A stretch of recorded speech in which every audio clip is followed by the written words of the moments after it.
أعوذ بالله من الشيطان الرجيم. بسم الله الرحمن الرحيم. ألف لام ميم. ذلك الكتاب لا ريب فيه هدى للمتقين الذين يؤمنون بالغيب ويقيمون الصلاة ومما رزقناهم ينفقون والذين يؤمنون بما أنزل إليك وما أنزل من قبلك وبالآخرة هم يوقنون أولئك على هدى من ربهم وأولئك هم المفلحون. إن الذين كفروا سواء عليهم أأنذرتهم أم لم تنذرهم لا يؤمنون. ختم الله على قلوبهم وعلى سمعهم وعلى أبصارهم غشاوة ولهم عذاب عظيم. ومن الناس من يقول آمنا بالله وباليوم الآخر وما هم بمؤمنين يخادعون الله والذين آمنوا وما يخدعون إلا أنفسهم وما يشعرون. في قلوبهم مرض فزادهم الله مرضا ولهم عذاب أليم بما كانوا يكذبون. وإذا قيل لهم لا تفسدوا في الأرض قالوا إنما نحن مصلحون ألا إنهم هم المفسدون ولكن لا يشعرون. وإذا قيل لهم آمنوا كما آمن الناس قالوا أنؤمن كما آمن السفهاء ألا إنهم هم السفهاء ولكن لا يعلمون. وإذا لقوا الذين آمنوا قالوا آمنا وإذا خلوا إلى شياطينهم قالوا إنا معكم إنما نحن مستهزئون. الله يستهزئ بهم ويمدهم في طغيانهم يعمهون. أولئك الذين اشتروا الضلالة بالهدى فما ربحت تجارتهم وما كانوا مهتدين. مثلهم كمثل الذي استوقد نارا فلما أضاءت ما حوله ذهب الله بنورهم وتركهم في ظلمات لا يبصرون. صم بكم عمي فهم لا يرجعون. أو كصيب من السماء فيه ظلمات ورعد وبرق يجعلون أصابعهم في آذانهم من الصواعق حذر الموت والله محيط بالكافرين. يكاد البرق يخطف أبصارهم كلما أضاء لهم مشوا فيه وإذا أظلم عليهم قاموا ولو شاء الله لذهب بسمعهم وأبصارهم إن الله على كل شيء قدير. يا أيها الناس اعبدوا ربكم الذي خلقكم والذين من قبلكم لعلكم تتقون. الذي جعل لكم الأرض فراشا والسماء بناء وأنزل من السماء ماء فأخرج به من الثمرات رزقا لكم فلا تجعلوا لله أندادا وأنتم تعلمون. وإن كنتم في ريب مما نزلنا على عبدنا فأتوا بسورة من مثله وادعوا شهداءكم من دون الله إن كنتم صادقين. فإن لم تفعلوا ولن تفعلوا فاتقوا النار التي وقودها الناس والحجارة أعدت للكافرين. وبشر الذين آمنوا وعملوا الصالحات أن لهم جنات تجري من تحتها الأنهار كلما رزقوا منها من ثمرة رزقا قالوا هذا الذي رزقنا من قبل وأتوا به متشابها ولهم فيها أزواج مطهرة وهم فيها خالدون إن الله لا يستحيي أن يضرب مثلا ما بعوضة فما فوقها فأما الذين آمنوا فيعلمون أنه الحق من ربهم وأما الذين كفروا فيقولون ماذا أراد الله بهذا مثلا يضل به كثيرا ويهدي به كثيرا وما يضل به إلا الفاسقين الذين ينقضون عهد الله من بعد ميثاقه ويقطعون ما أمر الله به أن يوصل ويفسدون في الأرض أولئك هم الخاسرون كيف تكفرون بالله وكنتم أمواتا فأحياكم ثم يميتكم ثم يحييكم ثم إليه ترجعون هو الذي خلق لكم ما في الأرض جميعا ثم استوى إلى السماء فسواهن 7 سماوات وهو بكل شيء عليم وإذ قال ربك للملائكة إني جاعل في الأرض خليفة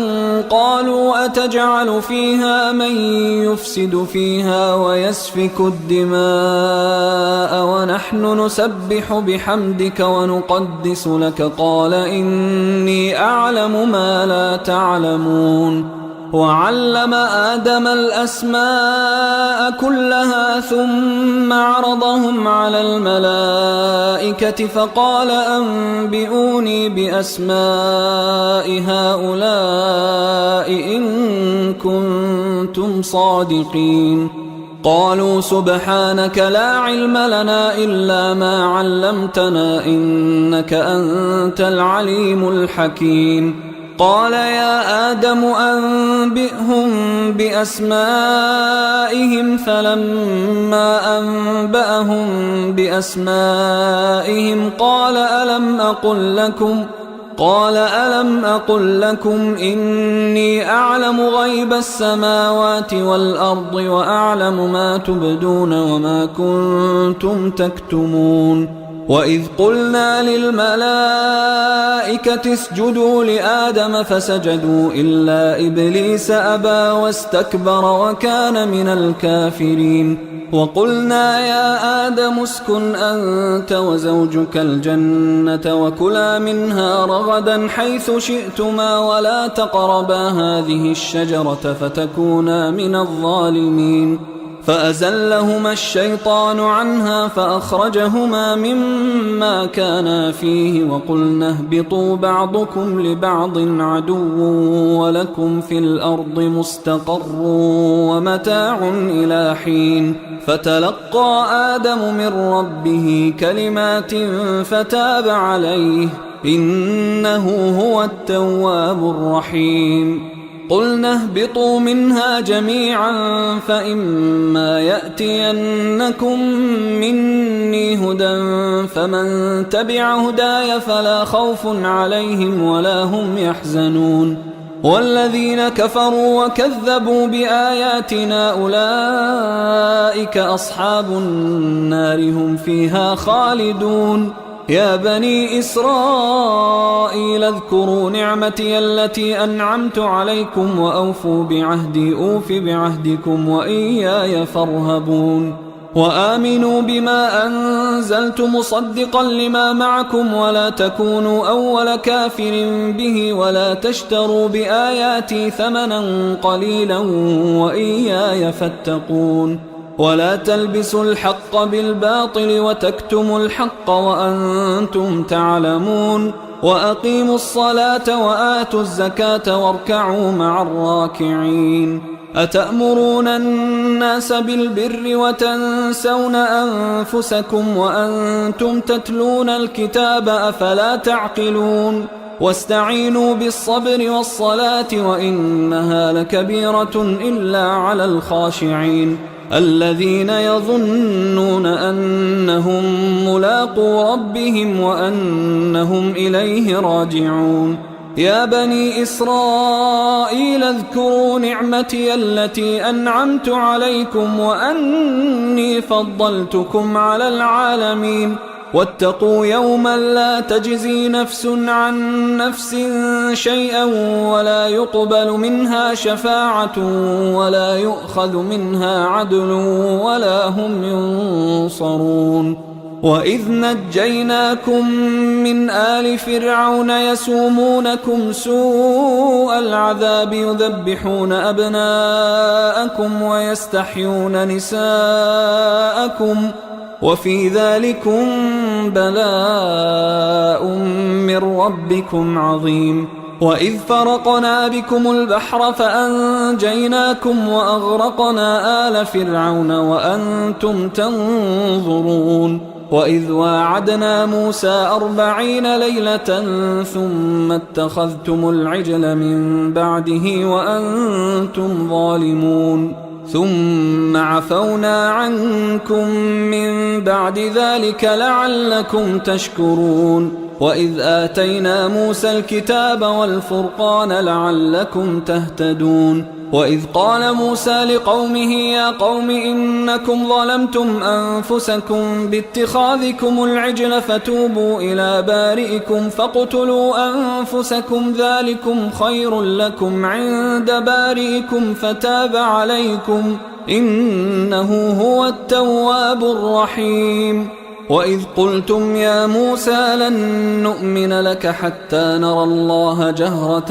فأخذتكم الصاعقة وأنتم تنظرون ثم بعثناكم من بعد موتكم لعلكم تشكرون وظللنا عليكم الغمام وأنزلنا عليكم المن والسلوى كلوا من طيبات ما رزقناكم وما ظلمونا ولكن كانوا أنفسهم يظلمون وإذ قلنا ادخلوا هذه القرية فكلوا منها حيث شئتم رغدا وادخلوا الباب سجدا وقولوا حطة نغفر لكم خطاياكم وسنزيد المحسنين فبدل الذين ظلموا قولا غير الذي قيل لهم فأنزلنا على الذين ظلموا رجزا من السماء بما كانوا يفسقون وإذ استسقى موسى لقومه فقلنا اضرب بعصاك الحجر فانفجرت منه 12 عينا قد علم كل أناس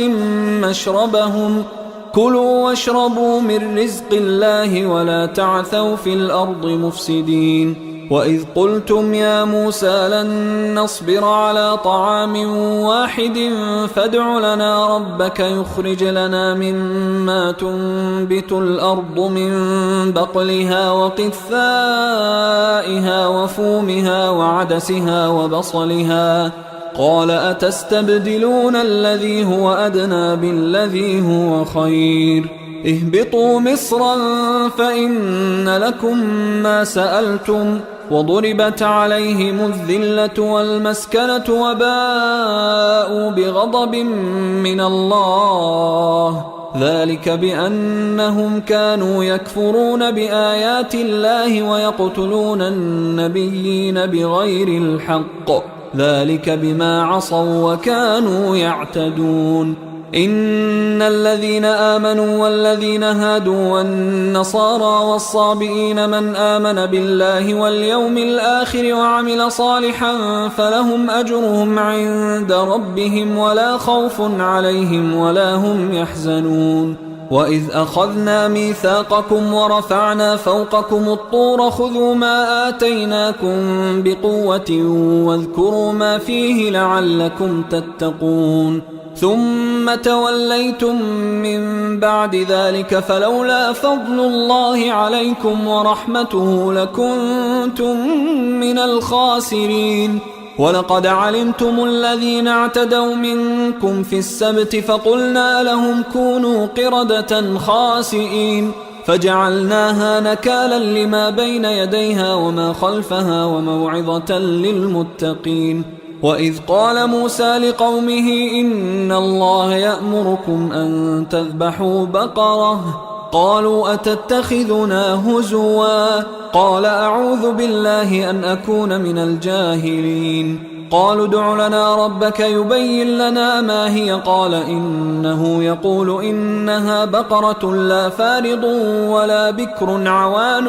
بين ذلك فافعلوا ما تؤمرون. قالوا ادع لنا ربك يبين لنا ما لونها قال إنه يقول إنها بقرة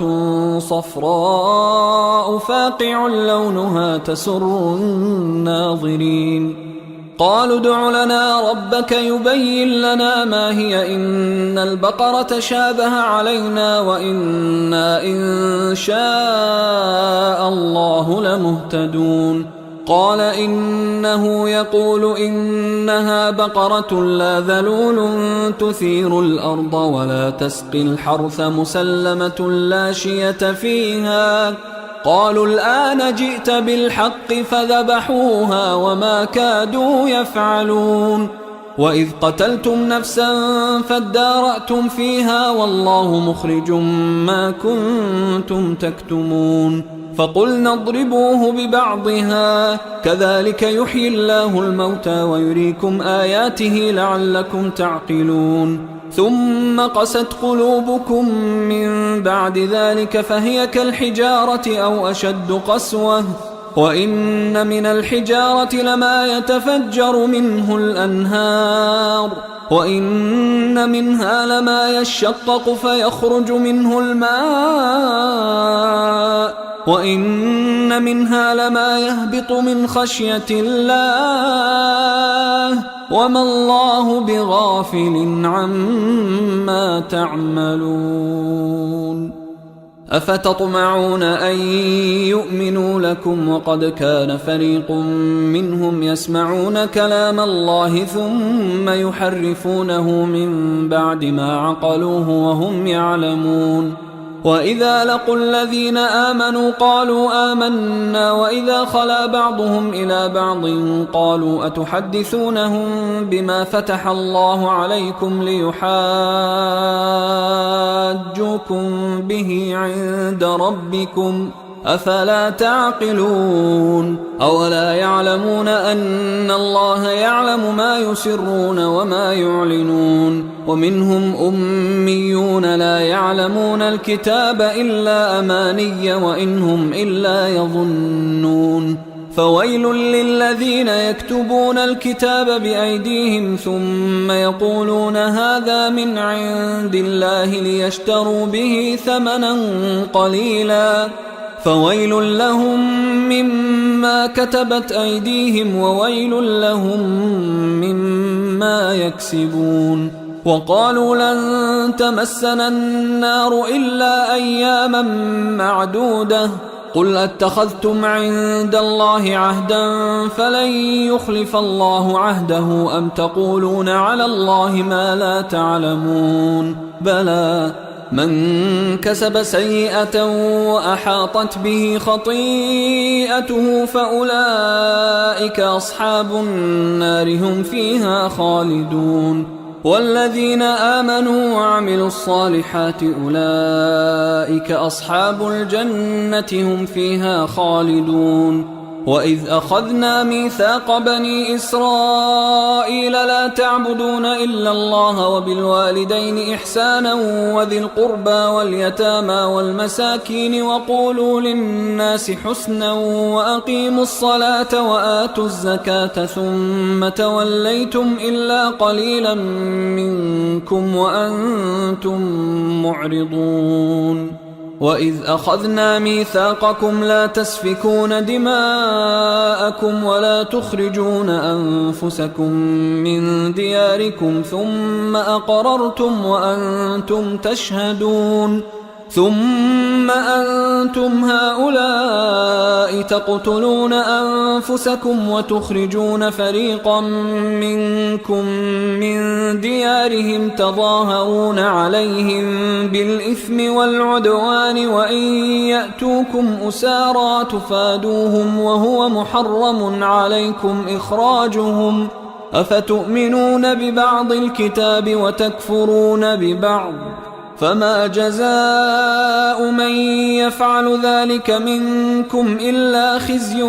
في الحياة الدنيا ويوم القيامة يردون إلى أشد العذاب وما الله بغافل عما تعملون أولئك الذين اشتروا الحياة الدنيا بالآخرة فلا يخفف عنهم العذاب ولا هم ينصرون ولقد آتينا موسى الكتاب وقفينا من بعده بالرسل وآتينا عيسى ابن مريم البينات وأيدناه بروح القدس أفكلما جاءكم رسول بما لا تهوى أنفسكم استكبرتم ففريقا كذبتم وفريقا تقتلون وقالوا قلوبنا غلف بل لعنهم الله بكفرهم فقليلا ما يؤمنون ولما جاءهم كتاب من عند الله مصدق لما معهم وكانوا من قبل يستفتحون على الذين كفروا فلما جاءهم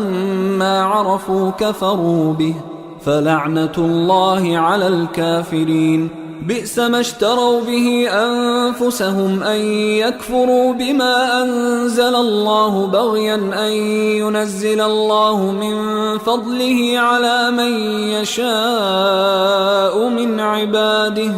فباءوا بغضب على غضب وللكافرين عذاب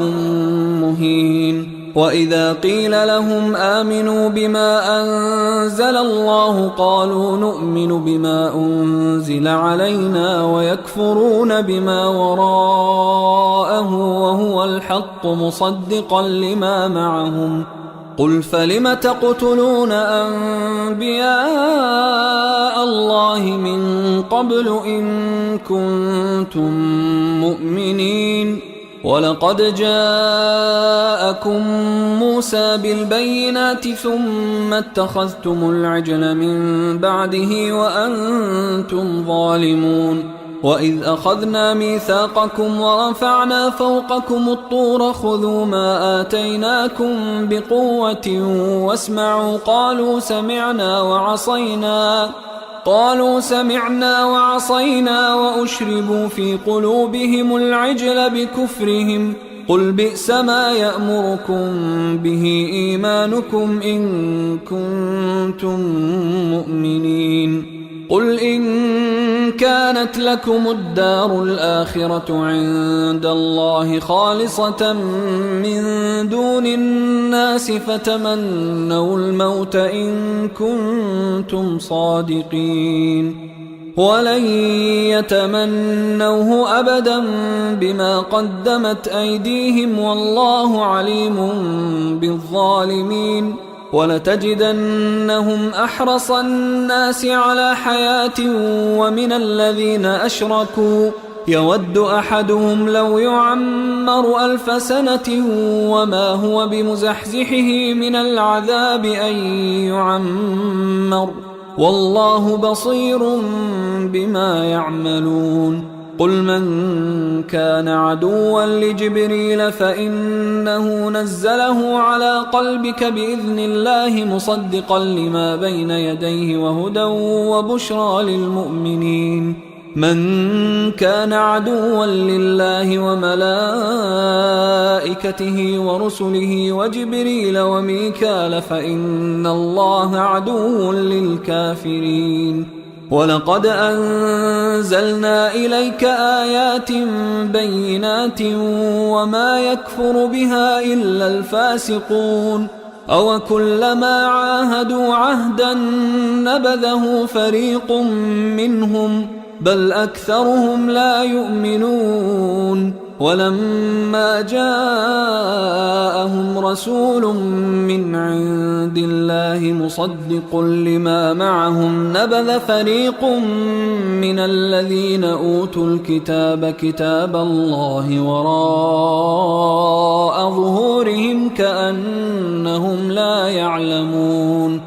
واتبعوا ما تتلو الشياطين على ملك سليمان وما كفر سليمان ولكن الشياطين كفروا يعلمون الناس السحر وما أنزل على الملكين ببابل هاروت وماروت وما يعلمان من أحد حتى يقولا إنما نحن فتنة فلا تكفر فيتعلمون منهما ما يفرقون به بين المرء وزوجه وما هم بضارين به من أحد إلا بإذن الله ويتعلمون ما يضرهم ولا ينفعهم ولقد علموا لمن اشتراه ما له في الآخرة من خلاق ولبئس ما شروا به أنفسهم لو كانوا يعلمون ولو أنهم آمنوا واتقوا لمثوبة من عند الله خير لو كانوا يعلمون يا أيها الذين آمنوا لا تقولوا راعنا وقولوا انظرنا واسمعوا وللكافرين عذاب أليم ما يود الذين كفروا من أهل الكتاب ولا المشركين أن ينزل عليكم من خير من ربكم والله يختص برحمته من يشاء والله ذو الفضل العظيم ما ننسخ من آية أو ننسها نأت بخير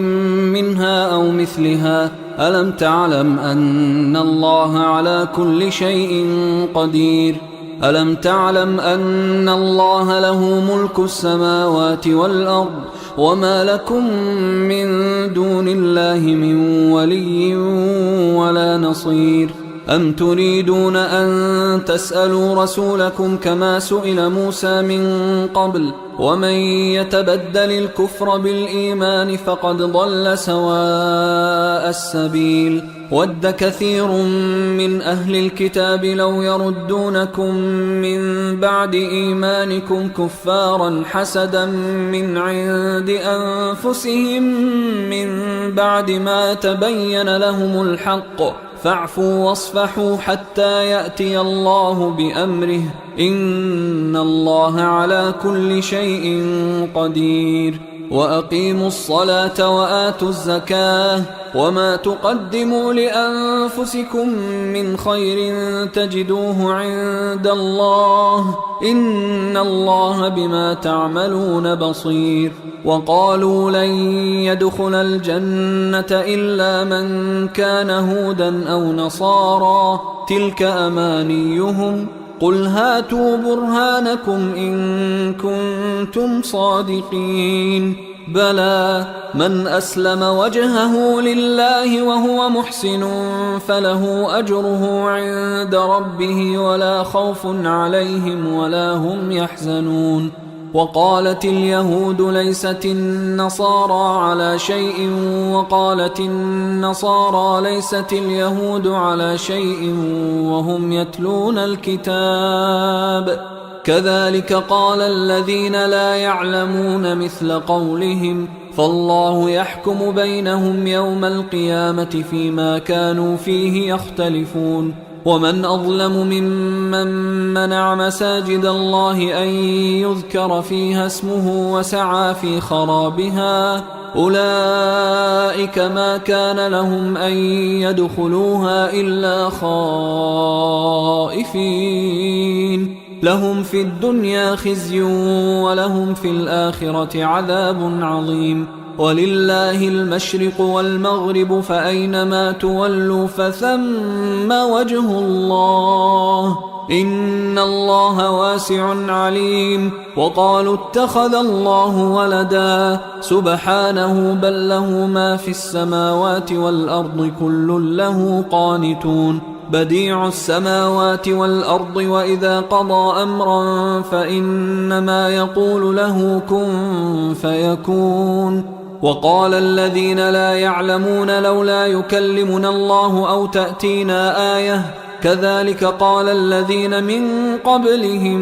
مثل قولهم تشابهت قلوبهم قد بينا الآيات لقوم يوقنون إنا أرسلناك بالحق بشيرا ونذيرا ولا تسأل عن أصحاب الجحيم ولن ترضى عنك اليهود ولا النصارى حتى تتبع ملتهم قل إن هدى الله هو الهدى ولئن اتبعت أهواءهم بعد الذي جاءك من العلم ما لك من الله من ولي ولا نصير الذين آتيناهم الكتاب يتلونه حق تلاوته أولئك يؤمنون به ومن يكفر به فأولئك هم الخاسرون يا بني إسرائيل اذكروا نعمتي التي أنعمت عليكم وأني فضلتكم على العالمين واتقوا يوما لا تجزي نفس عن نفس شيئا ولا يقبل منها عدل ولا تنفعها شفاعة ولا هم ينصرون وإذ ابتلى إبراهيم ربه بكلمات فأتمهن قال إني جاعلك للناس إماما قال ومن ذريتي قال لا ينال عهد الظالمين وإذ جعلنا البيت مثابة للناس وأمنا واتخذوا من مقام إبراهيم مصلى وعهدنا إلى إبراهيم وإسماعيل أن طهرا بيتي للطائفين والعاكفين والركع السجود وإذ قال إبراهيم رب اجعل هذا بلدا آمنا وارزق أهله من الثمرات من آمن منهم بالله واليوم الآخر قال ومن كفر فأمتعه قليلا ثم أضطره إلى عذاب النار وبئس المصير وإذ يرفع إبراهيم القواعد من البيت وإسماعيل ربنا تقبل منا إنك أنت السميع العليم ربنا وجعلنا مسلمين لك ومن ذريتنا أمة مسلمة لك وأرنا مناسكنا وتب علينا إنك أنت التواب الرحيم ربنا وبعث فيهم رسولا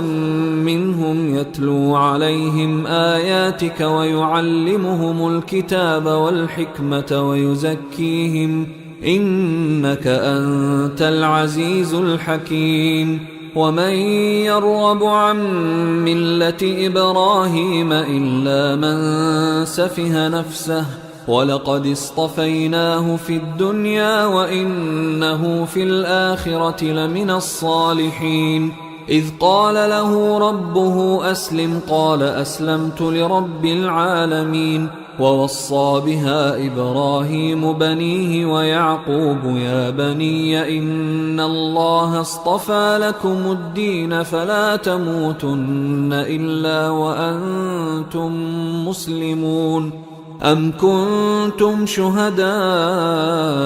إذ حضر يعقوب الموت إذ قال لبنيه ما تعبدون من بعدي قالوا نعبد إلهك وإله آبائك إبراهيم وإسماعيل وإسحاق إلها واحدا ونحن له مسلمون. تلك أمة قد خلت لها ما كسبت ولكم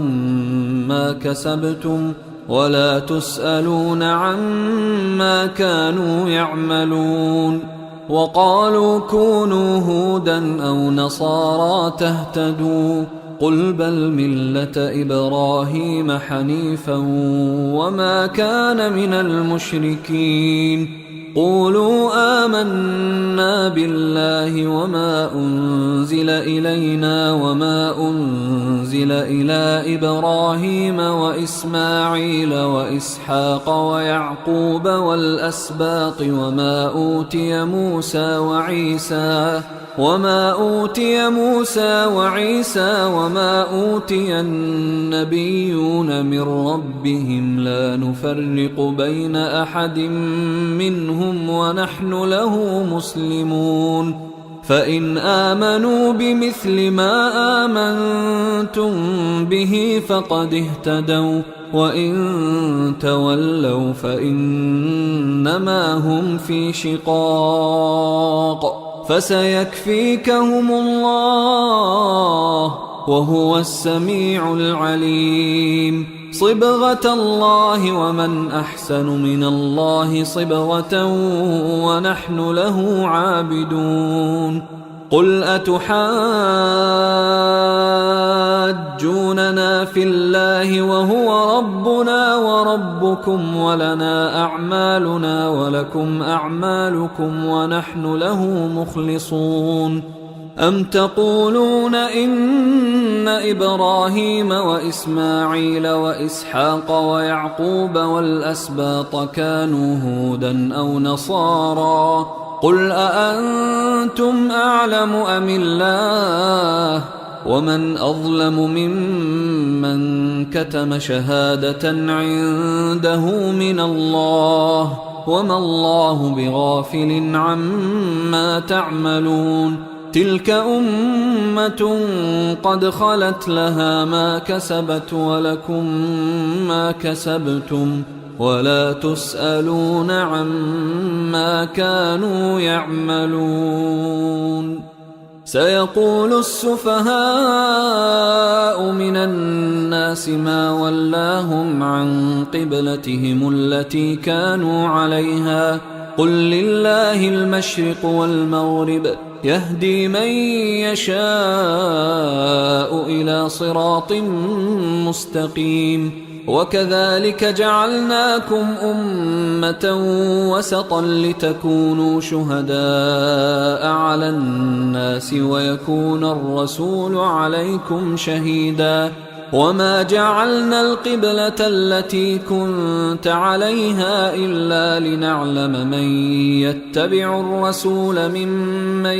ينقلب على عقبيه وإن كانت لكبيرة إلا على الذين هدى الله وما كان الله ليضيع إيمانكم إن الله بالناس لرؤوف رحيم. قد نرى تقلب وجهك في السماء فلنولينك قبلة ترضاها فول وجهك شطر المسجد الحرام وحيث ما كنتم فولوا وجوهكم شطره وإن الذين أوتوا الكتاب ليعلمون أنه الحق من ربهم وما الله بغافل عما يعملون. ولئن أتيت الذين أوتوا الكتاب بكل آية ما تبعوا قبلتك وما أنت بتابع قبلتهم وما بعضهم بتابع قبلة بعض، ولئن اتبعت أهواءهم من بعد ما جاءك من العلم إنك إذا لمن الظالمين. الذين آتيناهم الكتاب يعرفونه كما يعرفون أبناءهم، وإن فريقا منهم ليكتمون الحق وهم يعلمون. الحق من ربك فلا تكونن من الممترين. ولكل وجهة هو موليها فاستبقوا الخيرات أينما تكونوا يأت بكم الله جميعا إن الله على كل شيء قدير. ومن حيث خرجت فول وجهك شطر المسجد الحرام وإنه للحق من ربك وما الله بغافل عما تعملون. ومن حيث خرجت فول وجهك شطر المسجد الحرام وحيث ما كنتم فولوا وجوهكم شطره لئلا يكون للناس عليكم حجة إلا الذين ظلموا منهم فلا تخشوهم واخشوني ولأتم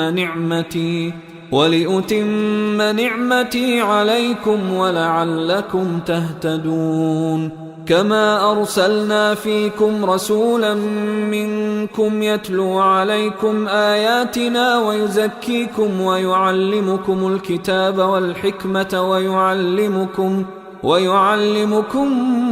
ما لم تكونوا تعلمون. فاذكروني أذكركم واشكروا لي ولا تكفرون. يا أيها الذين آمنوا استعينوا بالصبر والصلاة إن الله مع الصابرين. ولا تقولوا لمن يقتل في سبيل الله أموات بل أحياء ولكن لا تشعرون. ولنبلونكم بشيء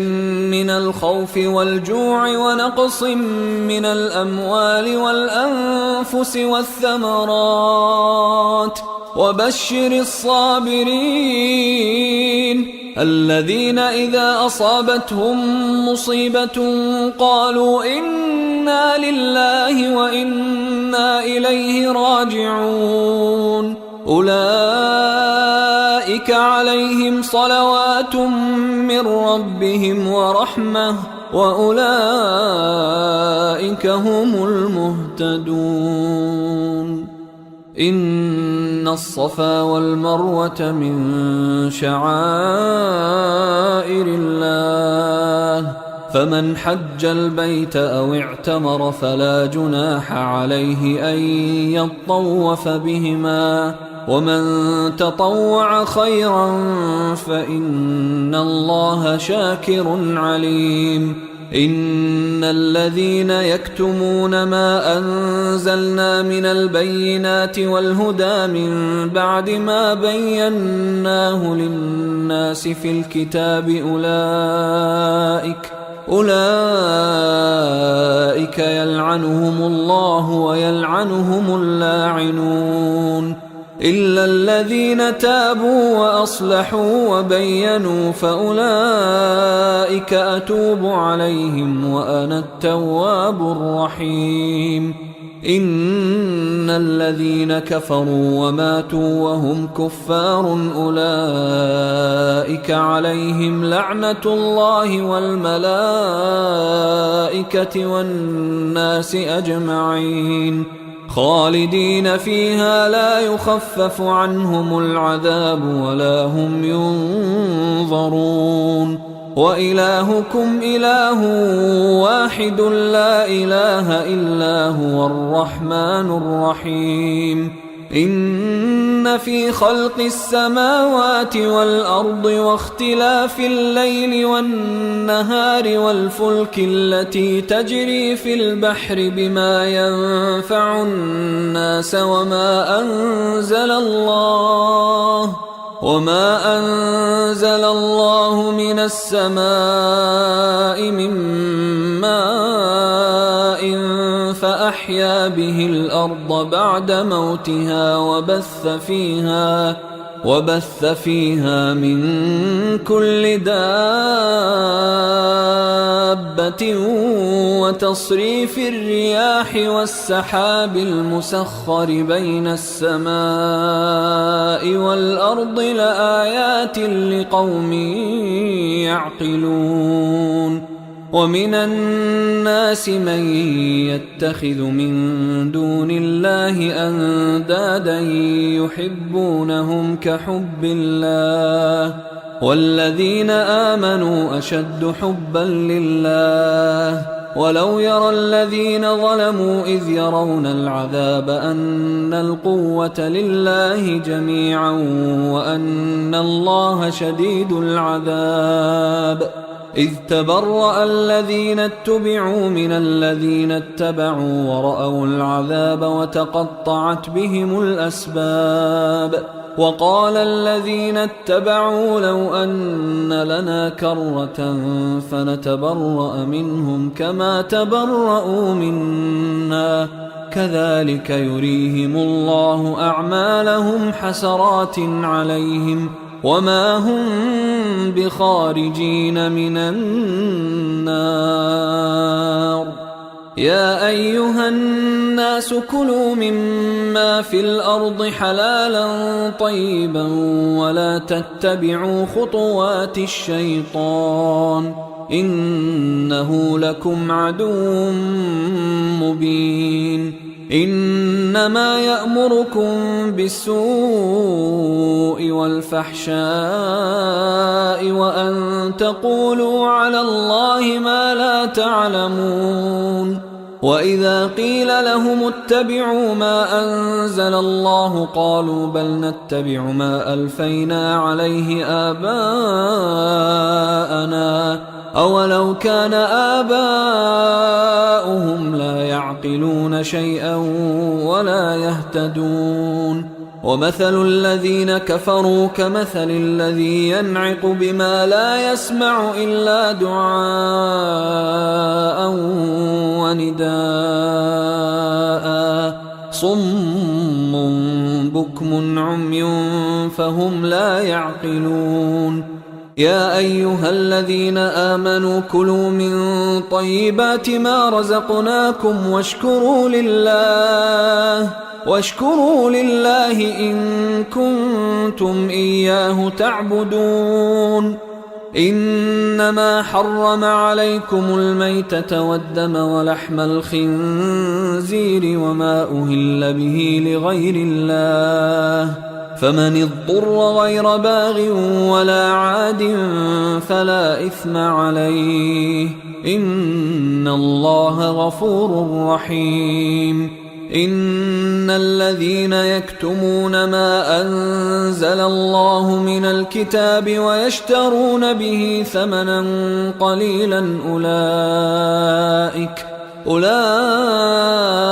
ما يأكلون في بطونهم إلا النار ولا يكلمهم الله يوم القيامة ولا يزكيهم ولهم عذاب أليم أولئك الذين اشتروا الضلالة بالهدى والعذاب بالمغفرة فما أصبرهم على النار ذلك بأن الله نزل الكتاب بالحق وإن الذين اختلفوا في الكتاب لفي شقاق بعيد ليس البر أن تولوا وجوهكم قبل المشرق والمغرب ولكن البر من آمن بالله ولكن البر من آمن بالله واليوم الآخر والملائكة والكتاب والنبيين وآتى المال على حبه ذوي القربى واليتامى والمساكين وابن السبيل والسائلين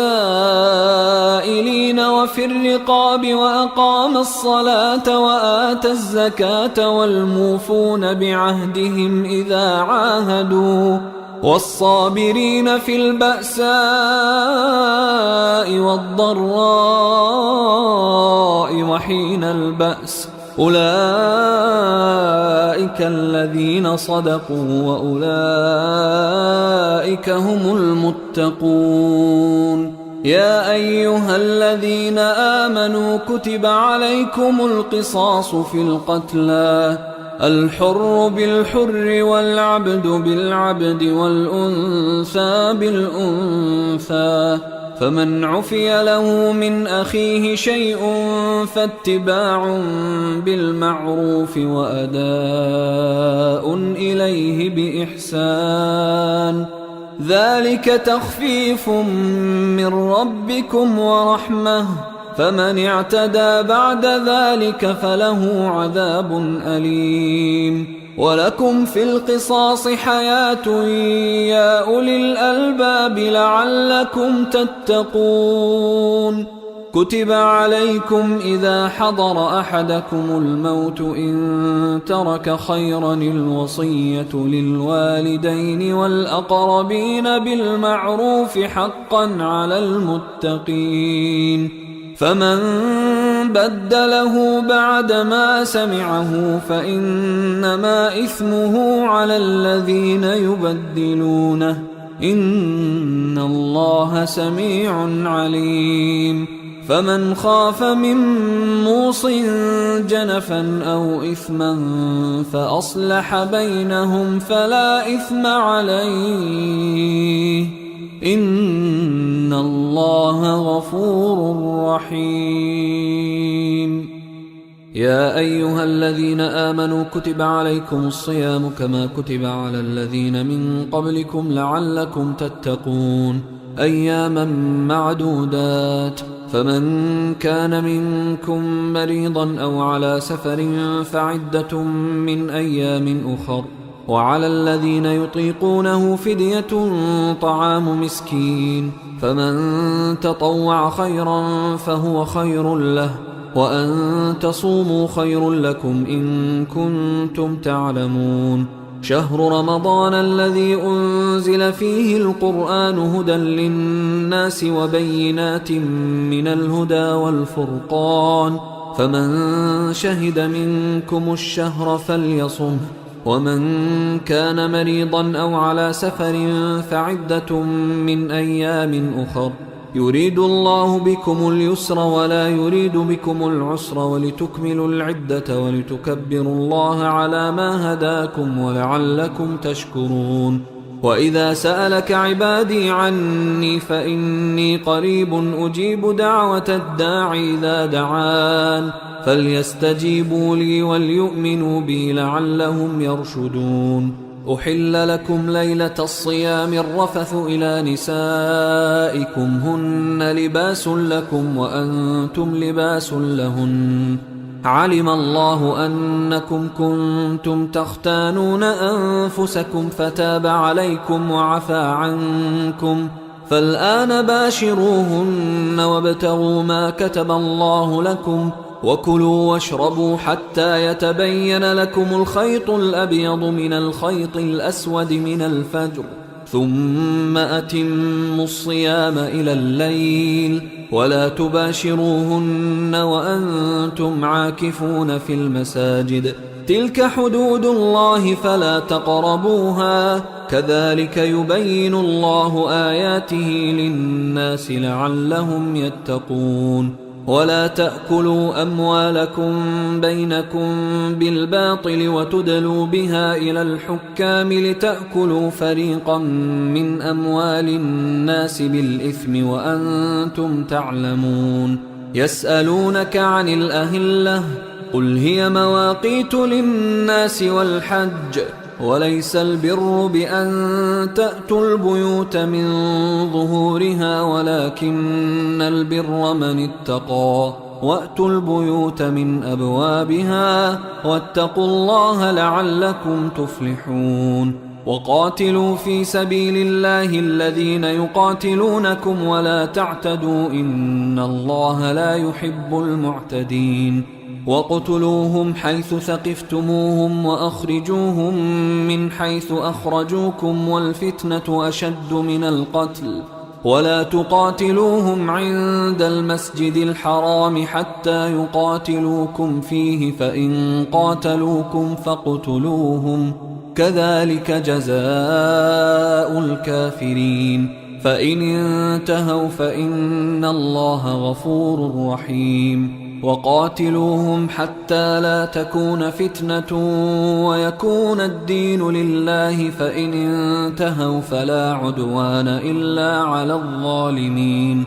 الشهر الحرام بالشهر الحرام والحرمات قصاص فمن اعتدى عليكم فاعتدوا عليه بمثل ما اعتدى عليكم واتقوا الله واعلموا أن الله مع المتقين وأنفقوا في سبيل الله ولا تلقوا بأيديكم إلى التهلكة وأحسنوا إن الله يحب المحسنين وأتموا الحج والعمرة لله فإن أحصرتم فما استيسر من الهدي ولا تحلقوا رؤوسكم حتى يبلغ الهدي محله فمن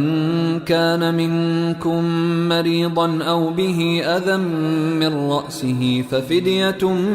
من صيام أو صدقة أو نسك فإذا أمنتم فمن تمتع بالعمرة إلى الحج فما استيسر من الهدي فمن لم يجد فصيام 3 أيام في الحج و7 إذا رجعتم تلك 10 كاملة ذلك لمن لم يكن أهله حاضر المسجد الحرام واتقوا الله واعلموا أن الله شديد العقاب الحج أشهر معلومات فمن فرض فيهن الحج فلا رفث ولا فسوق ولا جدال في الحج وما تفعلوا من خير يعلمه الله وتزودوا فإن خير الزاد التقوى واتقون يا أولي الألباب ليس عليكم جناح أن تبتغوا فضلا من ربكم فإذا أفضتم من عرفات فاذكروا الله عند المشعر الحرام واذكروه كما هداكم وإن كنتم من قبله لمن الضالين ثم أفيضوا من حيث أفاض الناس واستغفروا الله إن الله غفور رحيم فإذا قضيتم مناسككم فاذكروا الله كذكركم آباءكم أو أشد ذكرا فمن الناس من يقول ربنا آتنا في الدنيا وما له في الآخرة من خلاق ومنهم من يقول ربنا آتنا في الدنيا حسنة وفي الآخرة حسنة وقنا عذاب النار أولئك لهم نصيب مما كسبوا والله سريع الحساب واذكروا الله في أيام معدودات فمن تعجل في يومين فلا إثم عليه ومن تأخر فلا إثم عليه لمن اتقى واتقوا الله واعلموا أنكم إليه تحشرون ومن الناس من يعجبك قوله في الحياة الدنيا ويشهد الله على ما في قلبه ويشهد الله على ما في قلبه وهو ألد الخصام. وإذا تولى سعى في الأرض ليفسد فيها ويهلك الحرث والنسل، والله لا يحب الفساد. وإذا قيل له اتق الله أخذته العزة بالإثم، فحسبه جهنم ولبئس المهاد. ومن الناس من يشري نفسه ابتغاء مرضات الله، والله رؤوف بالعباد. يا أيها الذين آمنوا ادخلوا في السلم كافة ولا تتبعوا خطوات الشيطان، إنه لكم عدو مبين. فإن زللتم من بعد ما جاءتكم البينات فاعلموا أن الله عزيز حكيم. هل ينظرون إلا أن يأتيهم الله في ظلل من الغمام والملائكة وقضي الأمر، وإلى الله ترجع الأمور. سل بني إسرائيل كم آتيناهم من آية بينة، ومن يبدل نعمة الله من بعد ما جاءته فإن الله شديد العقاب. زين للذين كفروا الحياة الدنيا ويسخرون من الذين آمنوا، والذين اتقوا فوقهم يوم القيامة، والله يرزق من يشاء بغير حساب. كان الناس أمة واحدة فبعث الله النبيين مبشرين ومنذرين وأنزل معهم الكتاب بالحق ليحكم بين الناس فيما اختلفوا فيه، وما اختلف فيه إلا الذين أوتوه من بعد ما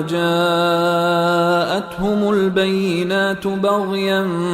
بينهم، فهدى الله الذين آمنوا لما اختلفوا فيه من الحق بإذنه، والله يهدي من يشاء إلى صراط مستقيم. أم حسبتم أن تدخلوا الجنة ولما يأتكم مثل الذين خلوا من قبلكم مستهم البأساء والضراء وزلزلوا حتى يقول الرسول والذين آمنوا معه متى نصر الله؟ ألا إن نصر الله قريب. يسألونك ماذا ينفقون؟ قل ما أنفقتم من خير فللوالدين والأقربين واليتامى والمساكين وابن السبيل، وما تفعلوا من خير فإن الله به عليم. كتب عليكم القتال وهو كره لكم، وعسى أن تكرهوا شيئا وهو خير لكم، وعسى أن تحبوا شيئا وهو شر لكم، والله يعلم وأنتم لا تعلمون. يسألونك عن الشهر الحرام قتال فيه، قل قتال فيه كبير، وصد عن سبيل الله وكفر به والمسجد الحرام وإخراج أهله منه أكبر عند الله، والفتنة أكبر من القتل، ولا يزالون يقاتلونكم حتى يردوكم عن دينكم إن استطاعوا، ومن يرتدد منكم عن دينه فيمت وهو كافر فأولئك حبطت أعمالهم في الدنيا والآخرة، وأولئك أصحاب النار هم فيها خالدون. إن الذين آمنوا والذين هاجروا وجاهدوا في سبيل الله أولئك يرجون رحمة الله والله غفور رحيم. يسألونك عن الخمر والميسر قل فيهما إثم كبير ومنافع للناس وإثمهما أكبر من نفعهما ويسألونك ماذا ينفقون قل العفو كذلك يبين الله لكم الآيات لعلكم تتفكرون في الدنيا والآخرة. ويسألونك عن اليتامى قل إصلاح لهم خير وإن تخالطوهم فإخوانكم والله يعلم المفسد من المصلح ولو شاء الله لأعنتكم إن الله عزيز حكيم. ولا تنكحوا المشركات حتى يؤمنوا ولأمة مؤمنة خير من مشركة ولو أعجبتكم ولا تنكحوا المشركين حتى يؤمنوا ولعبد مؤمن خير من مشرك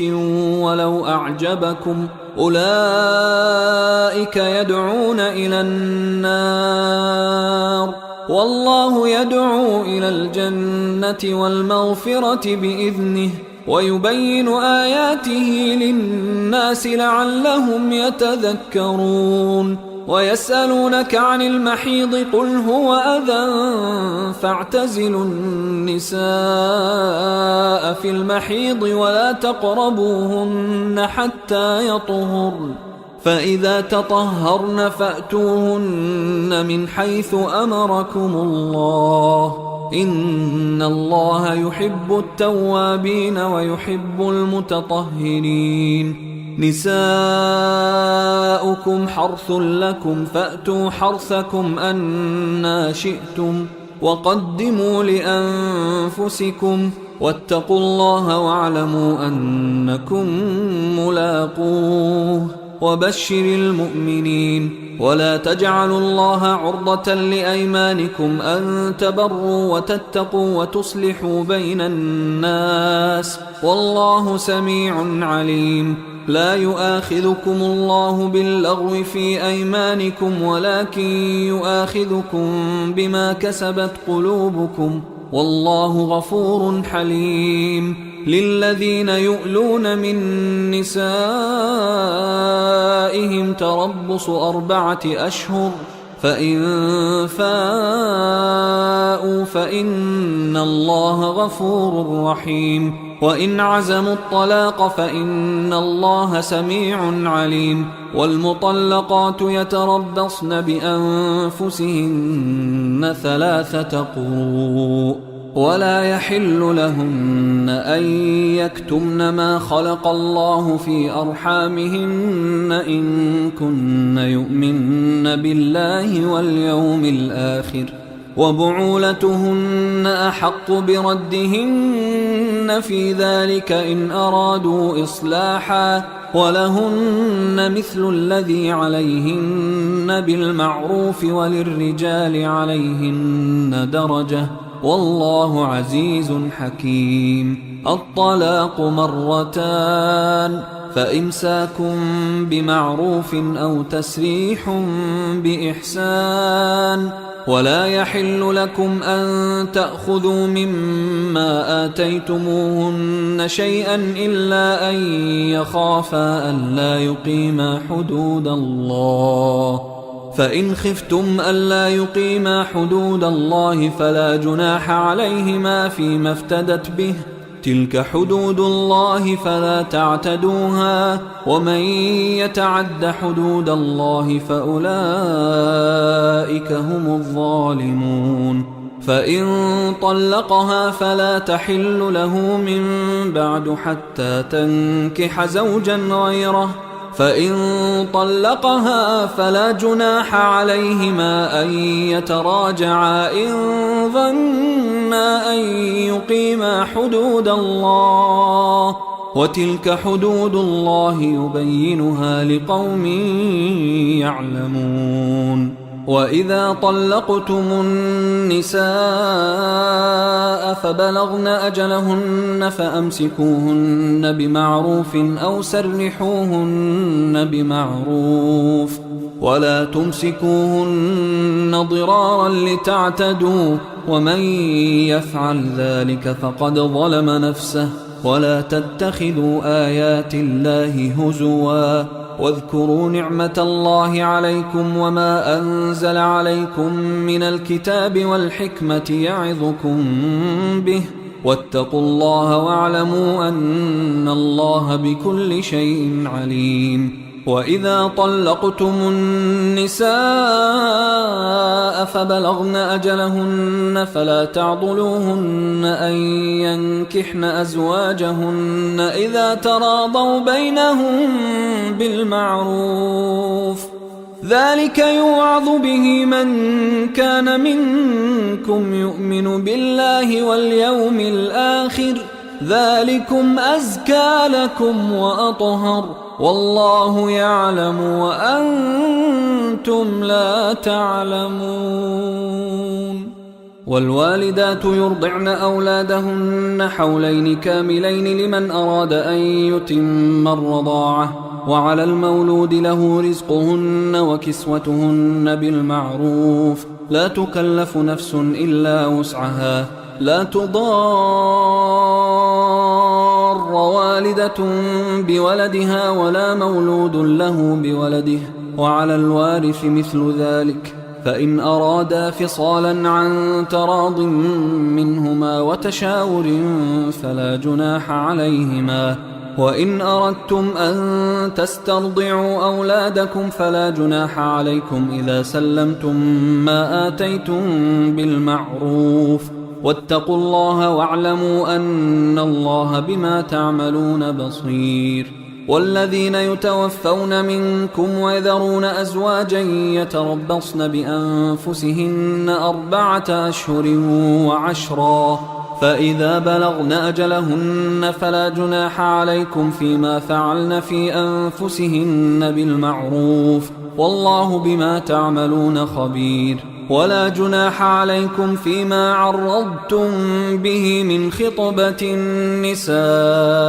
أو أكننتم في أنفسكم، علم الله أنكم ستذكرونهن ولكن لا تواعدوهن سرا إلا أن تقولوا قولا معروفا، ولا تعزموا عقدة النكاح حتى يبلغ الكتاب أجله، واعلموا أن الله يعلم ما في أنفسكم فاحذروه، واعلموا أن الله غفور حليم. لا جناح عليكم إن طلقتم النساء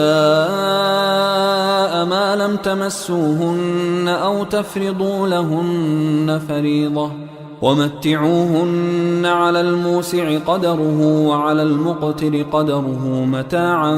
بالمعروف حقا على المحسنين. وإن طلقتموهن من قبل أن تمسوهن وقد فرضتم لهن فريضة فنصف ما فرضتم إلا أن يعفون أو يعفو الذي بيده عقدة النكاح، وأن تعفوا أقرب للتقوى، ولا تنسوا الفضل بينكم، إن الله بما تعملون بصير. حافظوا على الصلوات والصلاة الوسطى وقوموا لله قانتين، فإن خفتم فرجالا أو ركبانا، فإذا أمنتم فاذكروا الله كما علمكم ما لم تكونوا تعلمون. والذين يتوفون منكم ويذرون أزواجا وصية لأزواجهم متاعا إلى الحول غير إخراج، فإن خرجن فلا جناح عليكم فيما فعلن في أنفسهن من معروف، والله عزيز حكيم. وللمطلقات متاع بالمعروف حقا على المتقين، كذلك يبين الله لكم آياته لعلكم تعقلون. ألم تر إلى الذين خرجوا من ديارهم وهم ألوف حذر الموت فقال لهم الله موتوا ثم أحياهم إن الله لذو فضل على الناس ولكن أكثر الناس لا يشكرون وقاتلوا في سبيل الله واعلموا أن الله سميع عليم من ذا الذي يقرض الله قرضا حسنا فيضاعفه له أضعافا كثيرة والله يقبض ويبسط وإليه ترجعون ألم تر إلى الملأ من بني إسرائيل من بعد موسى إذ قالوا لنبي له مبعث لنا ملكا نقاتل في سبيل الله قال هل عسيتم إن كتب عليكم القتال ألا تقاتلوا قالوا وما لنا ألا نقاتل في سبيل الله وقد أخرجنا من ديارنا وأبنائنا فلما كتب عليهم القتال تولوا إلا قليلا منهم والله عليم بالظالمين وقال لهم نبيهم إن الله قد بعث لكم طالوت ملكا قالوا أنى يكون له الملك علينا ونحن أحق بالملك منه ولم يؤت سعة من المال قال إن الله اصطفاه عليكم وزاده بسطة في العلم والجسم والله يؤتي ملكه من يشاء والله واسع عليم وقال لهم نبيهم إن آية ملكه أن يأتيكم التابوت فيه سكينة من ربكم وبقية مما ترك آل موسى وآل هارون تحمله الملائكة إن في ذلك لآية لكم إن كنتم مؤمنين فلما فصل طالوت بالجنود قال إن الله مبتليكم بنهر فمن شرب منه فليس مني ومن لم يطعمه فإنه مني إلا من اغترف غرفة بيده فشربوا منه إلا قليلا منهم فلما جاوزه هو والذين آمنوا معه قالوا لا طاقة لنا اليوم بجالوت وجنوده قال الذين يظنون أنهم ملاقوا الله كم من فئة قليلة غلبت فئة كثيرة بإذن الله والله مع الصابرين ولما برزوا لجالوت وجنوده قالوا ربنا أفرغ علينا صبرا وثبت أقدامنا وانصرنا على القوم الكافرين فهزموهم بإذن الله وقتل داود جالوت وآتاه الله الملك والحكمة وعلمه مما يشاء ولولا دفع الله الناس بعضهم ببعض لفسدت الأرض ولكن الله ذو فضل على العالمين تلك آيات الله نتلوها عليك بالحق وإنك لمن المرسلين تلك الرسل فضلنا بعضهم على بعض منهم من كلم الله ورفع بعضهم درجات وآتينا عيسى ابن مريم البينات وأيدناه بروح القدس ولو شاء الله ما اقتتل الذين من بعدهم من بعد ما جاءتهم البينات ولكن اختلفوا فمنهم من آمن ومنهم من كفر ولو شاء الله ما اقتتلوا ولكن الله يفعل ما يريد يا أيها الذين آمنوا أنفقوا مما رزقناكم من قبل أن يأتي يوم لا بيع فيه ولا خلة ولا شفاعة والكافرون هم الظالمون الله لا إله إلا هو الحي القيوم لا تأخذه سنة ولا نوم له ما في السماوات وما في الأرض من ذا الذي يشفع عنده إلا بإذنه يعلم ما بين أيديهم وما خلفهم ولا يحيطون بشيء من علمه إلا بما شاء وسع كرسيه السماوات والأرض ولا يؤوده حفظهما وهو العلي العظيم. لا إكراه في الدين قد تبين الرشد من الغي فمن يكفر بالطاغوت ويؤمن بالله فقد استمسك بالعروة الوثقى لا انفصام لها والله سميع عليم. الله ولي الذين آمنوا يخرجهم من الظلمات إلى النور والذين كفروا أولياؤهم الطاغوت يخرجونهم من النور إلى الظلمات أولئك أصحاب النار هم فيها خالدون. ألم تر إلى الذي حاج إبراهيم في ربه أن آتاه الله الملك إذ قال إبراهيم ربي الذي يحيي ويميت قال أنا أحيي وأميت قال إبراهيم فإن الله يأتي بالشمس من المشرق فأت بها من المغرب فبهت الذي كفر والله لا يهدي القوم الظالمين. أو كالذي مر على قرية وهي خاوية على عروشها قال أنى يحيي هذه الله بعد موتها فأماته الله 100 عام ثم بعثه قال كم لبثت قال لبثت يوما أو بعض يوم قال بل لبثت 100 عام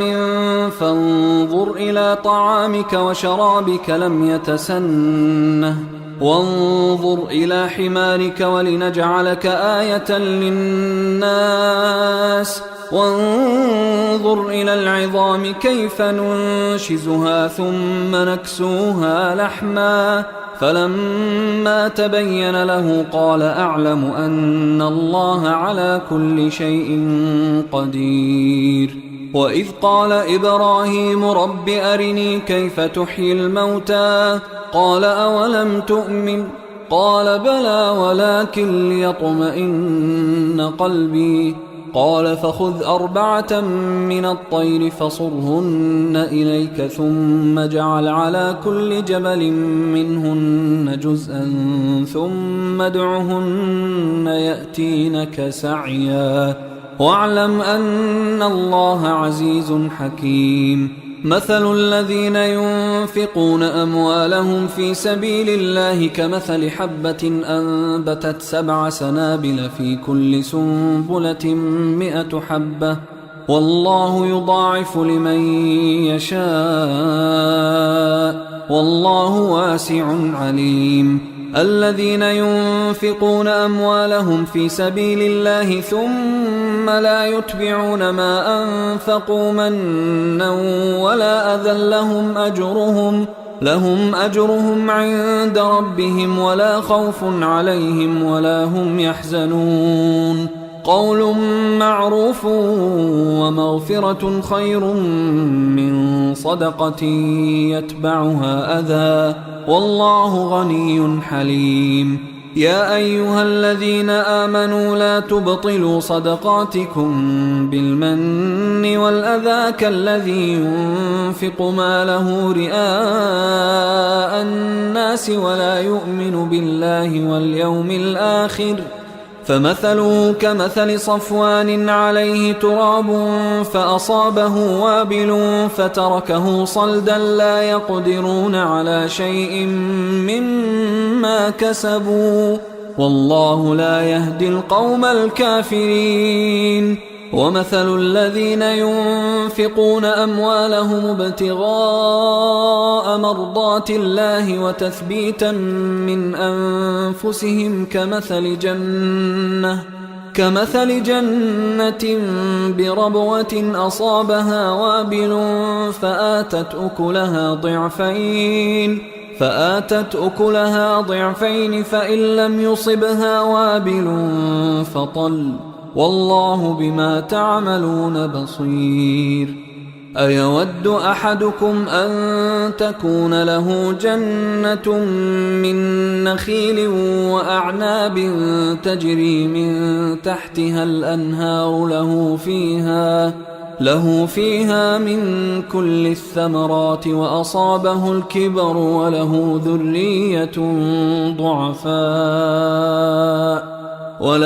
ذرية ضعفاء فأصابها إعصار فيه نار فاحترقت كذلك يبين الله لكم الآيات لعلكم تتفكرون يا أيها الذين آمنوا أنفقوا من طيبات ما كسبتم ومما أخرجنا لكم من الأرض ولا تيمموا الخبيث منه تنفقون ولستم بآخذيه إلا أن تغمضوا فيه واعلموا أن الله غني حميد الشيطان يعدكم الفقر ويأمركم بالفحشاء والله يعدكم مغفرة منه وفضلا والله واسع عليم يؤتي الحكمة من يشاء ومن يؤت الحكمة فقد أوتي خيرا كثيرا وما يذكر إلا أولو الألباب وما أنفقتم من نفقة أو نذرتم من نذر فإن الله يعلمه وما للظالمين من أنصار إن تبدوا الصدقات فنعما هي وإن تخفوها وتؤتوها الفقراء فهو خير لكم ويكفر عنكم من سيئاتكم والله بما تعملون خبير ليس عليك هداهم ولكن الله يهدي من يشاء وما تنفقوا من خير فلأنفسكم وما تنفقون إلا ابتغاء وجه الله وما تنفقوا من خير يوفى إليكم وأنتم لا تظلمون للفقراء الذين أحصروا في سبيل الله لا يستطيعون ضربا في الأرض يحسبهم الجاهل أغنياء من التعفف تعرفهم بسيماهم لا يسألون الناس إلحافا وما تنفقوا من خير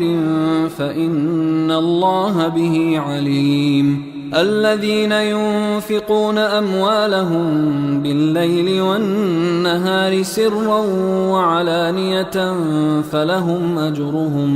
فلهم أجرهم عند ربهم ولا خوف عليهم ولا هم يحزنون الذين يأكلون الربا لا يقومون إلا كما يقوم الذي يتخبطه الشيطان من المس ذلك بأنهم قالوا إنما البيع مثل الربا وأحل الله البيع وحرم الربا فمن جاءه موعظة من ربه فانتهى فله ما سلف وأمره إلى الله ومن عاد فأولئك أصحاب النار هم فيها خالدون يمحق الله الربا ويربي الصدقات والله لا يحب كل كفار أثيم إن الذين آمنوا وعملوا الصالحات وأقاموا الصلاة وآتوا الزكاة لهم أجرهم عند ربهم ولا خوف عليهم ولا هم يحزنون يا أيها الذين آمنوا اتقوا الله وذروا ما بقي من الربا إن كنتم مؤمنين فإن لم تفعلوا فأذنوا بحرب من الله ورسوله وإن تبتم فلكم رؤوس أموالكم لا تظلمون ولا تظلمون وإن كان ذو عسرة فنظرة إلى ميسرة وأن تصدقوا خير لكم إن كنتم تعلمون واتقوا يوما ترجعون فيه إلى الله ثم توفى كل نفس ما كسبت وهم لا يظلمون يا أيها الذين آمنوا إذا تداينتم بدين إلى أجل مسمى فاكتبوه وليكتب بينكم كاتب بالعدل ولا يأب كاتب أن يكتب كما علمه الله فليكتب وليملل الذي عليه الحق وليتق الله ربه ولا يبخس منه شيئا فإن كان الذي عليه الحق سفيها أو ضعيفا أو لا يستطيع أن يمله فليملل وليه بالعدل واستشهدوا شهيدين من رجالكم فإن لم يكونا رجلين فرجل وامرأتان ممن ترضون من الشهداء أن تضل إحداهما فتذكر إحداهما الأخرى ولا يأبى الشهداء إذا ما دعوا ولا تسأموا أن تكتبوه صغيرا أو كبيرا إلى أجله ذلكم أقسط عند الله وأقوم للشهادة وأدنى ألا ترتابوا إلا أن تكون تجارة حاضرة تديرونها بينكم فليس عليكم جناح ألا تكتبوها وأشهدوا إذا تبايعتم ولا يضار كاتب ولا شهيد وإن تفعلوا فإنه فسوق بكم واتقوا الله ويعلمكم الله والله بكل شيء عليم وإن كنتم على سفر ولم تجدوا كاتبا فرهان مقبوضة فإن أمن بعضكم بعضا فليؤدي الذي ائتمن أمانته وليتق الله ربه ولا تكتموا الشهادة ومن يكتمها فإنه آثم قلبه والله بما تعملون عليم لله ما في السماوات وما في الأرض وإن تبدوا ما في أنفسكم أو تخفوه يحاسبكم به الله فيغفر لمن يشاء ويعذب من يشاء والله على كل شيء قدير آمن الرسول بما أنزل إليه من ربه والمؤمنون كل آمن بالله وملائكته وكتبه ورسله لا نفرق بين أحد من رسله وقالوا سمعنا وأطعنا غفرانك ربنا وإليك المصير لا يكلف الله نفسا إلا وسعها لها ما كسبت وعليها ما اكتسبت ربنا لا تؤاخذنا إن نسينا أو أخطأنا ربنا ولا تحمل علينا إصرا كما حملته على الذين من قبلنا ربنا ولا تحملنا ما لا طاقة لنا به واعف عنا واغفر لنا وارحمنا أنت مولانا فانصرنا على القوم الكافرين.